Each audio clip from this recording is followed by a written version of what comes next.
Bonjour à tous, bienvenue dans cette nouvelle 208 GTI. Donc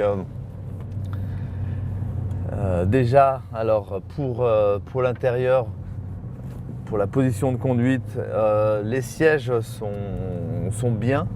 J'allais dire sans plus parce que les maintiens latéraux sont un peu souples. Donc, mais c'est quand même pas mal. Surtout, c'est bien fini. Le pédalier est bien. On peut faire le talon pointe de façon nickel. Les pédales pourraient être un poil plus rapprochées, mais honnêtement, c'est très bien déjà. L'intérieur, moi je le trouve bien fini. Je suis un peu, alors c'est pas trop mon truc, mais l'entourage de la console centrale, une espèce de plastique rouge, je suis pas super fan, mais bon, c'est pas mal. Alors, on va rentrer dans le vif du sujet et regarder ce qu'elle a dans le ventre, cette petite voiture. Le moteur est déjà surprenant par le couple. Il y a beaucoup de couple pour un petit moteur comme ça, bien plus que sur d'autres 1600 turbo qu'on a essayé. Donc on va déjà lui donner un bon point sur le moteur. C'est vraiment le souffle à mi-régime est vraiment impressionnant. On n'a presque pas envie de tirer jusqu'en haut. En fait, passé 5005, on se demande si c'est la peine d'aller jusqu'à 6005. Voilà. Pour ce qui est du comportement, il y a déjà un gros potentiel de grippe. La monte pneumatique a l'air très bonne avec des Michelin. Et tout de suite, c'est un truc qui sent dans la voiture. C'est une voiture qui a vraiment un bon pouvoir d'adhérence. Et ça, je pense que ça va faire dans sa catégorie déjà un bon chrono. Après, pour le comportement lui-même, on retrouve un peu la tendance actuelle, c'est-à-dire faire des voitures un peu plus polissées. C'est pas ultra joueur. L'arrière, il faudra sûrement se pencher sur les réglages.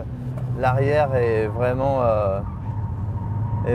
collé par terre et dans à peu près toutes les physionomies de virage, il va falloir gérer le train avant. Seule possibilité, prendre le frein à main et l'arrêter, la faire tourner façon rallye quoi. Mais bon, c'est pas le plus efficace sur les circuits.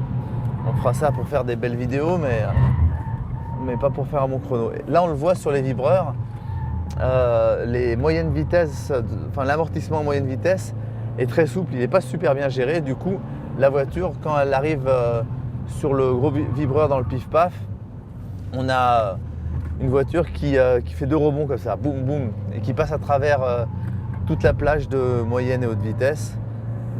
Et bon, c'est un parti qu'ils ont pris pour le confort de la voiture. Par contre, comme les basses vitesses sur les amortisseurs sont bien gérées, on n'a vraiment pas une voiture qui soit trop floue quand on passe d'un côté à l'autre. C'est quand même, on a la sensation d'une voiture pas mal amortie, même si c'est une voiture qui est quand même montée assez souple sur les ressorts cette fois-ci.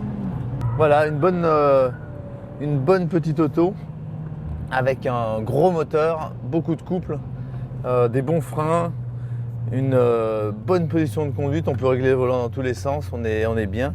Bon, j'aurais aimé avoir les jambes encore un peu plus allongées, mais franchement c'est déjà pas mal. Et un volant que j'adore. Je trouve il tombe vraiment bien sous la main, une direction très précise. La boîte, c'est bien. Et pour le comportement, j'aurais aimé une voiture un peu plus joueuse, mais par contre c'est efficace. Il manque un petit autobloquant. On est de temps en temps pris sur des pertes de motricité en sortie. Et l'autobloquant aurait fait du bien, mais bon, dans cette gamme de prix, c'est rare. Donc je pense qu'une voiture réussie avec un comportement, on va dire, d'une voiture, une sportive sage, pas quelque chose de foufou. On va voir le sourire, en tout cas la banane, dès qu'on va prendre le volant. Mais c'est une voiture bien réussie.